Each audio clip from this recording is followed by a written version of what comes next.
औज़ुबिल्लाहिमिनश्शैतानिर्रजीम बिस्मिल्लाहिर्रहमानिर्रहीम।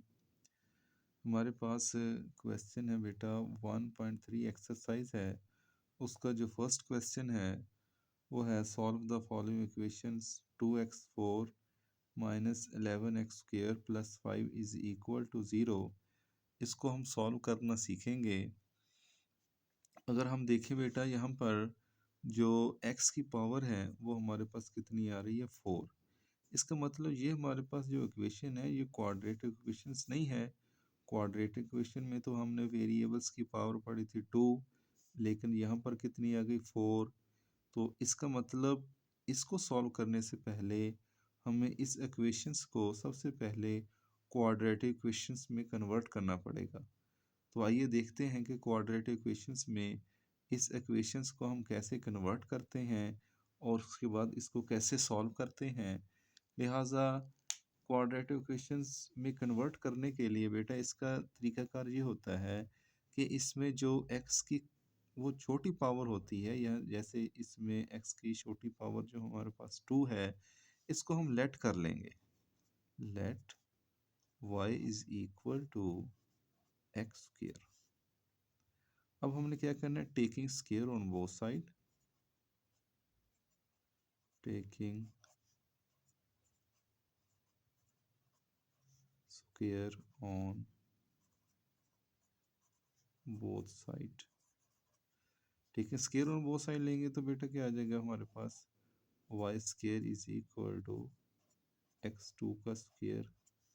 तो ये हमारे पास आ जाएगा Y square is equal to x की पावर 4।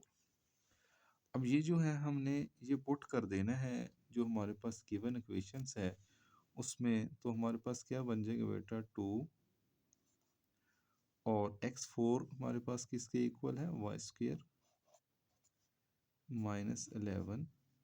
एक्स स्क्वायर किसके इक्वल है बेटा, वो y के, प्लस 5 इज इक्वल टू 0। अब ज़रा गौर से देखेंगे तो ये हमारे पास जो y वेरिएबल्स में इक्वेशन बनी है तो ये हमारे पास एक क्वाड्रेटिक इक्वेशंस है।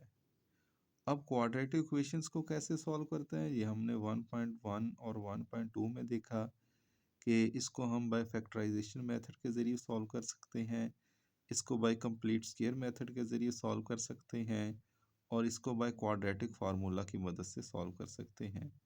जो भी आपको इजी मेथड लगे वो उसके ज़रिए हम इसको सॉल्व करते हैं। तो जो सबसे सिंपलेस्ट मेथड होता है और शॉर्ट मेथड होता है वो होता है फैक्टराइजेशन मेथड। वो इजीली सॉल्व हो जाता है और छोटा प्रोसेस होता है और कम वक्त के अंदर सॉल्व होता है। तो सबसे पहले हम इसको फैक्टराइजेशन मेथड के ज़रिए सॉल्व करने की कोशिश करेंगे। तो फैक्टराइजेशन मेथड जो 1.1 में हमने सीखा उसका तरीकाकार, वाई स्क्वायर का जो कोफिशिएंट होता है 2, इसको मल्टीप्लाई करवाना होता है लास्ट टर्म के साथ। तो 2 5 के साथ मल्टीप्लाई होके हमारे पास क्या आ जाएगा 10। अब 10 के हमने पेयर्स तलाश करने हैं, कैसे पेयर्स हों कि उनको मल्टीप्लाई करें तो 10 आए, उसकी एडिशन करें या सब्ट्रैक्शन करें तो हमारे पास y का कोफिशिएंट आना चाहिए जो कि -11 है। तो अगर हम देखें तो हमारे पास 10 का पेयर क्या बनता है, 1 multiply by 10 is equal to 10 होता है, और 1 और 10 को ऐड करेंगे तो हमारे पास क्या आ जाएगा, 11 आ जाएगा। तो लिहाजा चूंकि 11 के साथ यहाँ पर क्या है माइनस, तो इसका मतलब इसके साथ 1 के साथ भी माइनस आएगा और 10 के साथ भी माइनस आएगा, तो हमारे पास ये क्या बन जाएगा 11। तो ये हमारे पास पेयर्स आ गए बेटा। तो इसको हम लिखेंगे 2y square minus 10y minus y plus 5 equal to 0। और अब हम देखेंगे बेटा कि ये हमारे पास जो दो टर्म्स हैं सबसे पहले इनमें से हमने कॉमन लेना है। एक तो हमें y कॉमन नज़र आ रहा है कि इसमें दोनों में y मौजूद है तो y कॉमन होगा। फिर हमने देखना होता है कि ये जो हमारे पास वाई स्क्वायर का कोफिशिएंट यहाँ पर 2 है, यहाँ पर y का कोफिशिएंट 10 है। अब हमने 2 और 10 में से भी कॉमन लेना होता है। तो इसके लिए हमें ये करना होता है कि हमने वो टेबल तलाश करना होता है जो 2 और 10 को डिवाइड कर दे। 2 और 10 को डिवाइड करने वाला टेबल आप कहेंगे तो 1 भी होता है और 2 भी होता है। तो इसमें हमने जो बिगेस्ट जो बड़ा नंबर होगा वो हमने लेना है। जैसे 2 है तो यहाँ से बेटे हमारे पास क्या कॉमन आ जाएगा, 2y। 2y कॉमन लेंगे तो हमारे पास 2 बाहर चला जाएगा, एक y भी बाहर चला गया, पीछे कितने y रह गया, एक y बाहर रह गया। और 10 को 2 पे डिवाइड कर देंगे तो बेटा क्या आ जाएगा, 5। और y चूंकि हमने कॉमन ले लिया तो y कॉमन है। आगे नेक्स्ट हमारे पास ये बेटा, ये जो हमारे पास अलामत होती है, सिंबल्स होती है, इसको हमने कॉमन लेते हैं। अगर माइनस की हो तो माइनस लेते हैं, अगर प्लस की हो तो यहाँ पर प्लस लेते हैं। अगर हम देखें y और 5 के अंदर कोई चीज़ कॉमन नहीं है, अगर कोई चीज़ कॉमन ना हो वो हमें पता है कि वहाँ से हम क्या लेते हैं, 1 कॉमन ले लेते हैं। तो यहाँ से हमारे पास 5 आ गया बेटा, y आ गया, और यहाँ पर देखिए ये हमारे पास माइनस चूंकि बाहर कॉमन है, इस माइनस की वजह से ये जो अलामत होती है ये तब्दील हो जाती है। तो ये क्या हो जाएगा, -5 इज इक्वल टू 0। ठीक है बेटे। अब हमारे पास दो टर्म्स हैं, एक फर्स्ट टर्म और सेकंड टर्म। अब फर्स्ट टर्म और सेकंड टर्म के अंदर अगर हम देखें तो फर्स्ट टर्म में और सेकंड टर्म में क्या चीज़ कॉमन है, तो हमारे पास कॉमन है y-5। तो y-5 कॉमन लेने से तो हमारे पास बच जाएगा बेटा, ये कॉमन आ गया तो हमारे पास क्या बच गया, 2y। ये कॉमन चले गया बेटा तो पीछे रह गया -1 इज इक्वल टू 0। तो यहाँ पर हम y-5 इक्वल टू 0 और 2y-1 इज इक्वल टू 0। तो यहाँ से बेटा हम निकालेंगे y की कीमत। तो y की कीमत हमारे पास कितनी आ जाएगी, 5। और यहाँ से बेटा 2y इज इक्वल टू हमारे पास 1, और 2 को डिवाइड कर देंगे तो हमारे पास आ जाएगा y इज इक्वल टू 1/2। ये हमारे पास दो सॉल्यूशंस आ गए।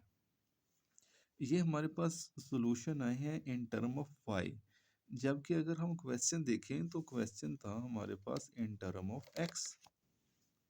x। लेकिन हमने क्या निकाला है सॉल्यूशन इसका, इन टर्म ऑफ y। तो इसका जो फाइनल सॉल्यूशन होगा बेटा वो भी हमारे पास इन टर्म ऑफ x ही होना चाहिए। तो इन टर्म ऑफ x हम कैसे कन्वर्ट करेंगे बेटा, ये जो वैल्यूज हमारे पास y की आए हैं, जो हमने लेट किया था सबसे पहले, अगर देखेंगे क्वेश्चन को तो हमने लेट किया था y is equal to x²। तो इसके अंदर हम क्या करेंगे, वैल्यूज लगाएंगे जो हमारे पास y की आई है, वहां से हम x की वैल्यू फाइंड आउट करेंगे।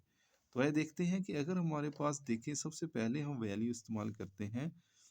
इफ हमारे पास क्या है कि y की वैल्यू हमारे पास कितनी है, 5। ठीक है, जबकि हमने y की वैल्यू तो फर्ज की हुई है y इज इक्वल टू है x²। तो इसका मतलब हमारे पास क्या आ जाएगा, x² इज इक्वल टू 5। यानी y हमारे पास क्या है, 5, और y हमने किसके लेट किया था, x² के। तो यहाँ पर y की वैल्यू लगाएं तो यहाँ पर क्या आ जाएगा हमारे पास, x² इज इक्वल टू 5। तो x की वैल्यू फाइंड आउट करने के लिए बेटा क्या करना पड़ेगा, अंडर रूट। तो अंडर रूट ले लें, x² का अंडर रूट और उधर से 5 का अंडर रूट। तो यहाँ से स्क्वायर और अंडर रूट कैंसिल बेटा x, और 5 का अंडर रूट क्या आ जाए हमारे पास, +-5 अंडर रूट। ये हमारे पास एक सोल्यूशन आ गया। इसी अंदाज में हमने, हमारे पास दूसरी वैल्यू जो है वो क्या है कि इफ हमारे पास क्या है, y इज इक्वल टू 1/2, जबकि हमने लेट क्या किया है, y is equal to x²। तो यहाँ से हमारे पास x² फिर की इसके इक्वल आ गया 1/2। इसी अंदाज में हम taking under root on both side, तो अंडर रूट टेकिंग लेने से हमारे पास क्या आ जाएगा, 1/2 अंडर रूट।